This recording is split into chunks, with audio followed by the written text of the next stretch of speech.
How's the market? Austin, Texas real estate update, April 2025. Let's go. All right, we're jumping in yet again from the Austin Board of Realtor data. The Vision Realty Group takes a look at this data on a month-to-month basis because it's interesting as the Austin Board of Realtor data tracks year over year. So what's happening month to month, and that gives us some better indication as far as where we are, where are we going. And taking a look at this data is important because, man, so much has been going on since the new year. Tariffs, spring selling season, inventory. There's a lot to talk about. So let's jump in on the most important things to understand. Should I sell right now? Should I buy right now? And we'll first start off with Travis County. I'll take a look at Travis and Williamson counties, the two major counties that incorporate Central Texas and the greater Austin, Texas area overall. And so the first thing we need to look at is Travis County. That's the central metro portion of Austin, Texas. And median sales price for April 2025, $520,000. That's down $10,000 just from last month, about 2% decrease in value. Closed sales, 1,142 properties closed in Travis County. That's up just 25 homes. So stayed pretty steady from month to month, from March until April. Months of inventory, however, ballooned upwards a month. We're at almost right around 17,500, hanging around mid 17,000, but 17,000 homes is approximately a 6-month supply of homes for sale in Travis County. Now, that's a lot. That's a lot. It's more than it's been in a while. It's been steadily ballooning, specifically over the last quarter, this first quarter here that just finished up in 2025. I'll talk more on that later as far as where I think that's going and what's going to happen with that. New listings are up 300 homes. So this is April. So April is spring season and more people are going to come to market. So we're seeing more new listings. Active listings, however, has skyrocketed up 1,000 more homes month over month from March to April in Travis County. That's a lot. That's a lot to be, now taking into consideration new listings, new properties to market. We just talked about that, plus 300. Pending homes sold in Travis County, that was 1,342, which was the exact number from March. That was the exact amount of homes that went pending in March. So pendings were even. New active listings were new homes. New properties to market was up 300 homes, and then active homes was up 1,000. So even though we were steady even on pendings, we're up 300 homes on new listings. What does that mean? Well, properties are sitting around. Properties are becoming ripe on the vine, or maybe stale on the vine, or however you say that. There's the days on market is increasing as far as homes that are sitting there unsold. Now, as far as homes sold, the average days on market is 69. Now, that's down 2 days from prior. However, 69 is still a pretty high number. However, the disclaimer is that for the homes that have sold, there's those homes that we can look at and we go back in on the data, the homes that actually sell either A, sell within approximately 30 days, or B, once they adjust their price to a price buyers like, based off of the price that they like and going pending, the property still goes pending within 2 to 3 weeks. And so the moral of the story is that when you're priced right, properties will sell reasonably. Now look, there's a piece of data here that you won't get anywhere else unless you're talking to a listing agent, someone who has a lot of listings, someone that's handling listings every single month, is a piece of data that you can't get anywhere else. It's not a tracked piece of data because people just can't get a hold of it, is the number of showings that are happening. There's no data out there in regards to the number of showings. Only us listing agents have that. And look, showings are down across the board, from $1 million properties down to $200,000 or $300,000 properties. Showings are just down. Now, I was at a mastermind yesterday downtown and with top producers in Austin, Texas, and the sentiment is across the board that they're experiencing this as well. Showings are down. Now, the second piece of data that you won't be able to find online is open house attendance. Now, open house attendance is also down. Now, I don't have the exact metrics on that, but I can tell you I'm down. And when after having talked to other top producers who've been in the business a while as well, the experience was similar. While we can't track that data exactly, the number of showings and the number of open houses are down. So it feels slower. I'm going to talk about that also in regards to why that's happening. So stay tuned until I finish up the next segment here, which is Williamson County. Williamson County data, median price point is for the month of April was $435,000. That's up $17,000. That's up 4% from the prior month, March to April. Now that's a lot different than what Travis County experienced. Travis County was down 2%, down $10,000. So Travis County down 10,000, Williamson County up 17,000. What the heck is going on here? Well, Travis County is the central metro, major metro central portion of Austin, Texas. And so there's a little bit more volatility happening there, especially with those high-rise condos downtown and some of the higher-end properties that are experiencing a little bit more fluctuation versus Williamson County, which tends to be a little bit more rural. And so there's less volatility. There's less super high to low. And so we see a little bit more steadiness and evenness. And the $17,000 increase month over month from March to April is very, very interesting, actually. Now, I can imagine that that's going to trend back downwards because we saw a nice little pump from February to March in Travis County, 515,000 to 530,000, February to March, and then March to April, it actually went down a little bit in Travis County. However, Williamson County tends to trail Travis County. And so I can imagine that while February to March, Travis saw a bump, and from March to April, Williamson County experienced a bump. We may see those Williamson County numbers taper off quickly as Travis County did from March to April, down $10,000, down 2%, versus this up 4%, $17,000. That's a nice healthy pump, but similar to what Travis County experienced from March to April.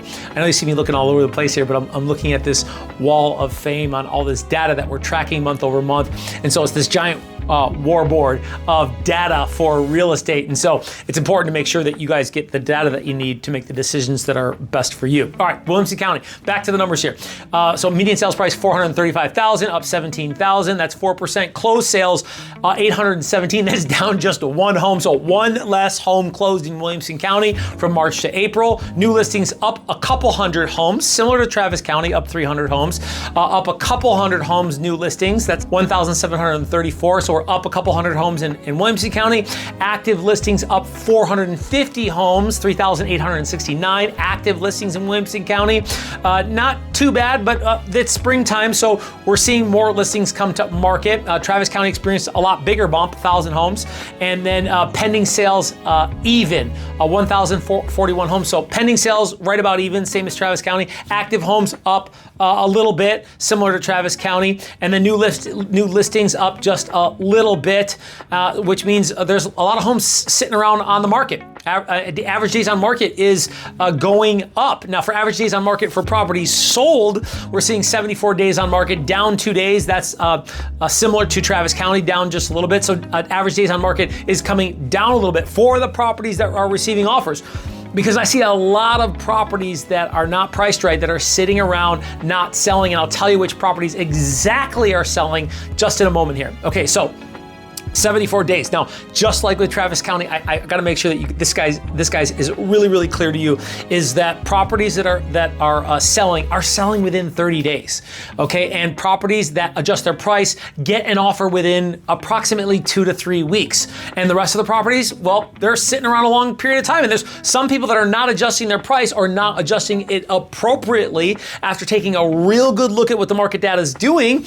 And so that average days on market for properties is a lot higher than it should be. So make sure that you have a thorough understanding as far as how long are properties taking to sell in my neighborhood. And for the ones that went longer, how long was it before they got an offer based off of their price reduction? Real important data to take a look at, and inside market information that a professional could provide to you to get some clarity on making sure that you're not bruised bananas, right? Sitting on the shelf a long period of time. Nobody wants bruised bananas. Okay, so 74 days on market, pretty high number. Average close to list price was 94%, down 1%. And so people are just offering a little less. But look, what types of, should I buy or sell real estate right now? But before I get to that, which types of properties are selling? So should I sell real estate right now? Well, hey, if you're considering to sell real estate, understand this. This is a common dynamic in the real estate industry. Properties that sell are priced competitively and have more features and benefits. Properties that sell, the only other properties that sell are the properties that are the lowest price or near the bottom. So in any real estate market, those are the two types of properties that sell. Properties that are priced competitively that have more features and benefits than the competition, or properties that are priced very low. Now, in a market like this one, where there's a lot of buyer anxiety and sentiment, and look, interest rates are not going down. They just bumped up a little bit. And while the feds have communicated that there's interest rates baked into the cake 2 times this year, there's no real guarantee that we'll see that. And one of the driving factors is all this tariff nonsense that's happening. Well, I do believe that that'll work itself out. In the meantime, we just have to deal with the energy and the sentiment of the market, which is buyers are having some anxiety. Buyers are having some apprehension. And because of that, we're seeing average days on market move upwards for properties that haven't sold, and buyers taking a little bit more time with writing offers. And so that initial offer for a property, even that's priced right, priced competitively, that has more features and benefits, taking a few more days for them to feel out that they're not having to get in a bidding war. And oh, by the way, there still are bidding wars. I had a property just 2 weeks ago that we put on the market, $785,000, $50,000 higher than anything else that had sold. And yet, based off of the features and benefits of the home, I was able to market the property properly enough to be able to get 15 parties come through the property and several offers. And we sold below asking, but man, yeah, it was still a very, very good price compared to anything else that's sold in the neighborhood. And we even were able to get around the appraisal with the strength of the buyer. They were putting so much money down that we didn't have to worry about it. But man, that's a testament to this market. There are scenarios where you may have to overbid on a property, or you may get in a bidding competition based off of how competitively it's priced and the features and benefits of the property, or you may have an opportunity to be able to pull the sellers down based off of motivation, obviously, which is again another reason why you need to have an understanding of what's going on with the competition. And when you're talking about listing, how much do you really know about properties that are active and pending? And what kind of data can a professional provide to you to get some real clarity on what's happening with the market and the competition so that you can win? And ultimately, that's what this is all about, is your ability to win in a market that's challenging, in a market that's competitive. So look, should you sell your home right now? Look, we're in May right now. And again, the reason why it takes so long is Austin Board of Realtors doesn't give their data until mid to late month, the subsequent month, for us to review the prior month. So I'm always gonna be coming out at you guys mid-month or later month on what's been happening previous month, the previous data from the previous month. So we're in mid-May, right? And mid-May is still a great time. May and June are still really great months. April, May have tended to be the better months in regards to appreciation, typically and historically in the real estate industry. However, all this tariff stuff has slowed the market down. Some of the economic factors have slowed down. And so we're experiencing the more homes come to market, almost 18,000 homes on the market, I told you guys before, and buyers having a little apprehension and anxiety and fear and hesitancy. And so it's important to be able to understand the full dynamics of the market, to understand how to be able to win. And so if you're not prepared for that in regards to getting in the game and competing, then look, this is not the market for you. Hold off. Well, should I wait till next year, Paul? Well, maybe, because next year probably is not going to be too much better outside of the realm of median sales price point from where we are right now, because there could, we could be looking at a third or fourth quarter, depending on what happens economically with all the factors that are happening in the United States, with us maybe seeing darker or deeper or harder days within the third and fourth quarter, that we may see some further bouncing downwards, because we've kind of been doing doing this 23 and 24. Depending on the area that you're in, we've experienced 3 to 5% appreciation. And I know every neighborhood is different. And man, it sure feels like it, especially on some of these higher end properties, that this year I'm selling for less than what it looked like last year. And that may be the case, but 23, little up. 24, little up. 25, we started this year 475 at Travis County. We're currently at 520.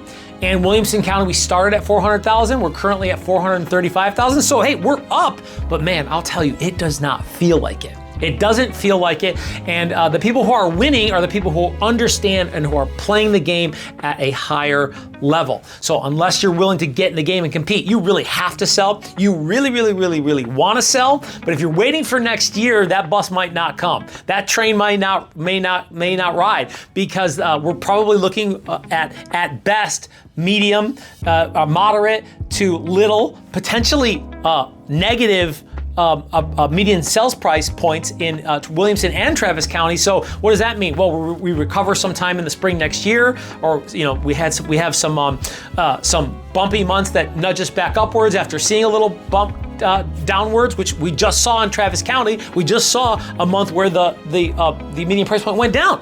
And so this time next year, look, we're not going to see 10% better this time next year. It's just not going to happen.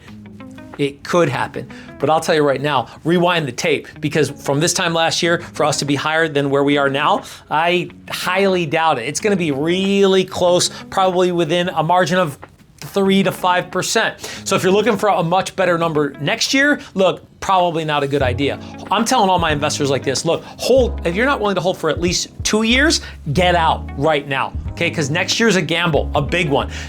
Billionaire that I have masterminds with as well on a monthly basis told me, he's like, look, this thing's not panning out till mid to late 2026. So hold on. Okay. All right. Should I buy a home right now? Now, if you're watching these videos and you're hearing me say a lot of these things over and over again, but the matter of the fact is that that's kind of just what's happening.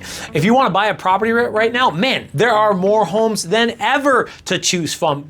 But you really got to know like what's going on the data. What kind of offer could or should I make? Do I need to nudge upwards based off of the property being competitively priced and having more features and benefits? Or have they been rotten on the vine for a while, and based off of our research to find out the position of the seller, what their situation is? We can't always get that information, but there's ways to create that conversation to have a higher level of understanding of what's going on with that situation, that we may be able to pull the sellers downwards. Now look, you're not gonna run around making lowball offers and pulling people down $100,000 or $150,000 off of what market value is. Look, that just doesn't happen. It happens, but really so rarely based off of circumstances and condition that you're not gonna get a steal. But you're gonna get a great deal compared to 2 or 3 years ago. And especially with new homes, they're bending over backwards on credits and the price when they're negotiating the price, and even buy downs, temporary and permanent buy downs. And so those are all opportunities to get more property at more value than you could 2 or 3 years ago, because the matter of the fact is that Austin, Texas remains high on the scale of demand comparatively to other cities nationwide. And ultimately this will be a city that continues to grow and whose median price point continues to go up. So while we're skidding across the bottom, a great time to pick things up as long as you stay within the confines of what works for you financially. Don't overstress yourself. Don't spend every last penny that you got. Don't buy a property and you're scraping by just to make the monthly payments. Don't do that, because there are so many good deals out there right now that even no matter what, even if you're not getting something at the top of your budget, you're still getting a great deal. So hey, this is all about you having more awareness with conversations like this one to be able to understand what's best for you and to help you get what you want in the time frame you want it. Won't that be great?